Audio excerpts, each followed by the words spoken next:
Assalamualaikum warahmatullahi wabarakatuh.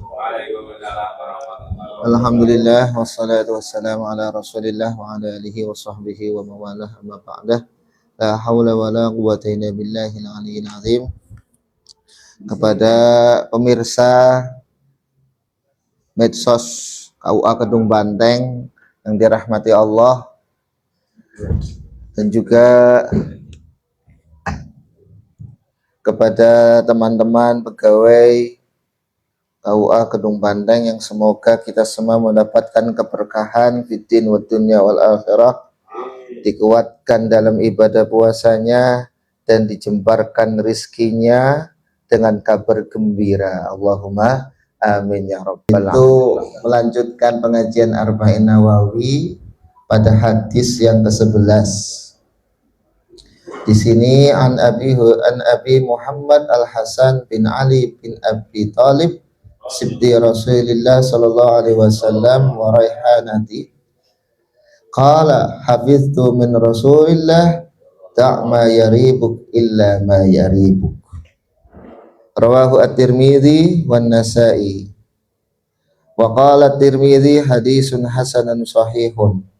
Diriwayatkan dari Imam Tirmidzi dan Imam An-Nasa'i, dan Imam Tirmidzi mengatakan hadis ini hasan dan sahih, bahwa Sayyidina Hasan bin Ali, cucu Rasulullah SAW, beliau berkata, saya menjaga dari apa yang Rasulullah SAW sampaikan, yaitu da' ma yaribuk illa ma yaribuk ila ma la yaribuk. Tinggalkan apa-apa yang menjadikan keraguanmu kepada apa-apa yang tidak menjadikan keraguanmu. Jadi dalam hal ini keraguan-keraguan itu harus kita tinggalkan. Dalam urusan apa saja, kalau toh di dalam hati kita ada keraguan, ada mang-mang, maka kita harus berpindah dari keraguan itu menuju keyakinan.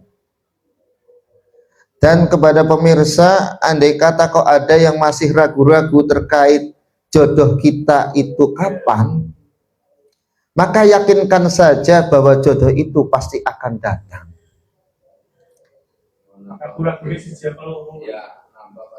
Ada yang bertanya juga, ragu-ragunya satu atau dua, satu istri atau dua istri.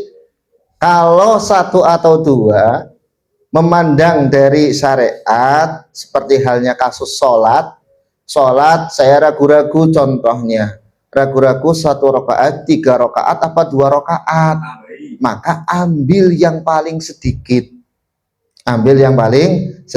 Jadi kalau sedulur semua di sini kok ada yang ragu-ragu, jatah istri saya 1 apa 2, ambil 1 saja. Oh iya. Tidak ada istimewa.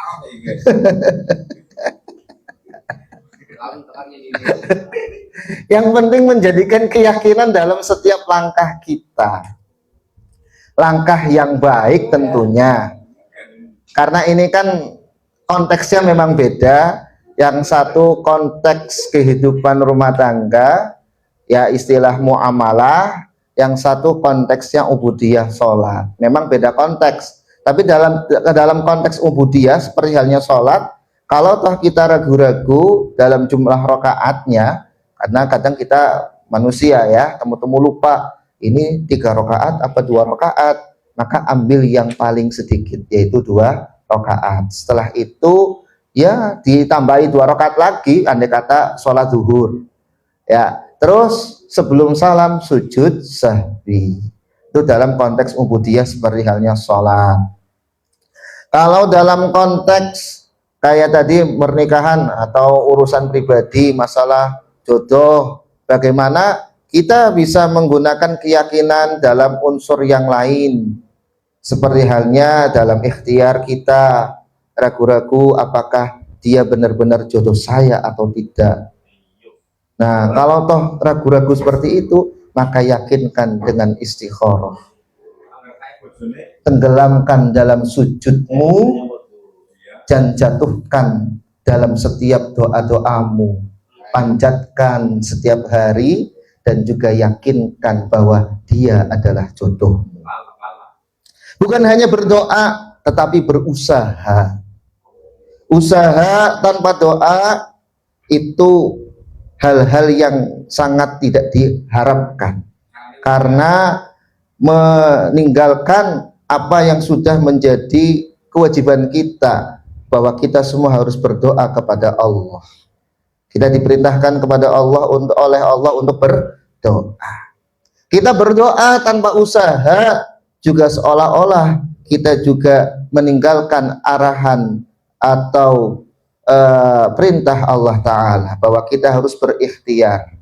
Seperti halnya firman Allah, innallaha la yughayyiru ma biqaumin hatta yughayyiru ma bi anfusihim. Ini dalam konteks ikhtiar, usaha. Jadi usaha dan doa harus berjalan bersama-sama. Bagi yang jomblo, ingin tahu jodohnya siapa, usaha dan doa. Agar itulah langkah keyakinannya. Kalau hanya sebatas usaha saja, maka keraguan itu akan terus muncul karena tidak diperkuat dengan doa. Berdoa saja, tidak ada usaha untuk melamar, tidak ada usaha untuk mencari, maka itu pun menjadikan doa itu hanya sebatas doa yang mungkin kesabaran dalam waktu yang akan datang harus lebih diperbanyak lagi.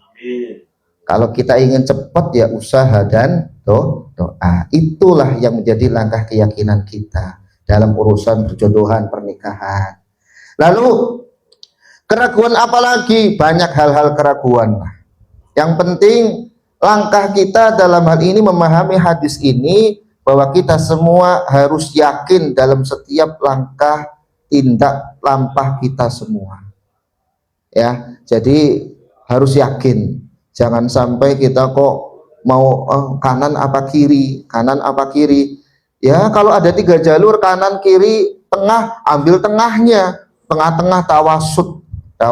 Tawasud. Seperti halnya arahan dari sebagai asas Nahdlatul Ulama kan memang ada tawasud, tawazun. Ya, kalau yang paham NU gitu kan. Nah, tengah-tengah. Kalau kita sebagai konteksnya nasional dalam urusan beragama ya harus bermoderasi beragama, tengah-tengah menghormati semua. Itulah yang yakin bagi kita semua. Jangan sampai kita ragu-ragu, ini Indonesia ini sudah benar apa belum? Sudah benar, kita yakini sudah benar, karena ini ijtihad para ulama-ulama terdahulu, ijtihad para pemimpin bangsa terdahulu yang mengumpulkan seluruhnya dalam lingkup nasional dengan atas dasar Pancasila. Oleh karena itu, apakah Pancasila merupakan dasar negara kita yang sah secara syariat Islam? Sah secara syariat Islam. Apakah Indonesia negara Islam? Bukan. Indonesia merupakan negara kesatuan Republik Indonesia, yaitu Darussalam, negeri keselamatan yang menghormati setiap keyakinan warga negaranya. Dan itu yang harus kita yakini. Langkah ini yang harus kita yakini sebagai warga, sebagai masyarakat. Kita dukung semua setiap langkah-langkah dari para ulama, para pejuang bangsa, dan para pemerintah bangsa dalam memajukan negara ini. Itu yang harus kita yakini. Jangan sampai kita ragu-ragu. Da'ma yaribuk ila ma la yaribuk. Tinggalkan apa-apa yang menjadikan keraguanmu, jangan kepada hal-hal yang tidak menjadikan keraguanmu. Insya Allah kita semua selamat fiddin wa dunya wal akhirah. Ada yang mau ditanyakan? Satu hadis saja dulu. Di medsos ada yang bertanya nggak ya, di medsos? Nah, di medsos ada yang bertanya nggak? Dicek di medsos.